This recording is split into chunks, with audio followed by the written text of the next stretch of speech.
Hey everyone, so today I'm covering Powkiddy's latest, the X28. The X28 is another Android Unisoc T618 powered handheld, along the lines of Retroid Pocket 3 and Ambinix RG405M. This might mean that there aren't many surprises in terms of what we can expect in terms of emulation, but the T618 is a great little chip and the X28 comes in a very affordable price. Straight out of the box, there's nothing too fancy about the X28, and I for one really like that. It's simply a well thought out candy bar layout with the power button, micro SD slot, power USB-C port, micro HDMI out port, and another USB-C port alongside the headphone jack and power buttons on top, which keeps the sides and back clear of any ports or buttons. The shell plastic is certainly one of Powkiddy's best, with it being a really nice finish and without any worries of picking up any fingerprints on it. We don't have any analog shoulder triggers, but they are stacked. Then we've simply got the standard controls, front-facing very nice dual speakers, as well as a dedicated Android navigation controls, which are very handy and I really like them. All in all, the X28 has a simple but equally very impressive shell design. Unfortunately, there are a couple of negatives when it comes to the X28's controls. Firstly, the D-pad suffers from being both long and thin, so it's too easy to hit multiple directions when pivoting the D-pad. I was able to adapt to it relatively quickly, thankfully, but it's certainly a downside. Additionally, the joysticks aren't bad by any means, but do have somewhat restrictive travel, especially in diagonals. The face buttons are nice, they're a tad on the small side and feel a little squished, but they've got a decent press to them and do feel very responsive. The shoulder buttons are nice too, they're able to be pressed in a lot of areas and have a great shape to them. They're not analog, but more annoying than that is currently they do not get picked up on streaming apps like Xbox Game Pass, which makes streaming pretty much a non-option at the moment, which is a huge shame considering how good the X28 is in other areas. With this fix, and admittedly a better D-pad, it easily would have been the most affordable, amazing streaming device. The stock Android firmware isn't bad at all. There's a simple game launcher which is easily switched to a standard version of Android 2. Powkiddy have also released their English Android firmware, and I've covered how to flash your X28 to enable the Google Play Store, so please check out that video if you need to. Otherwise, I'll cut some gameplay footage now and summarize back up at the end.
So all in all, I actually have quite the soft spot for the Powkiddy X28.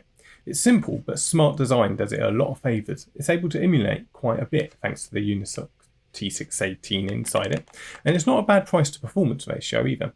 It's a shame it doesn't currently live up to its potential of being one of the most affordable game streaming devices, and the controls aren't perfect, but the X28 isn't a bad handheld, all things considered. That's it for now though. Thanks so much for watching.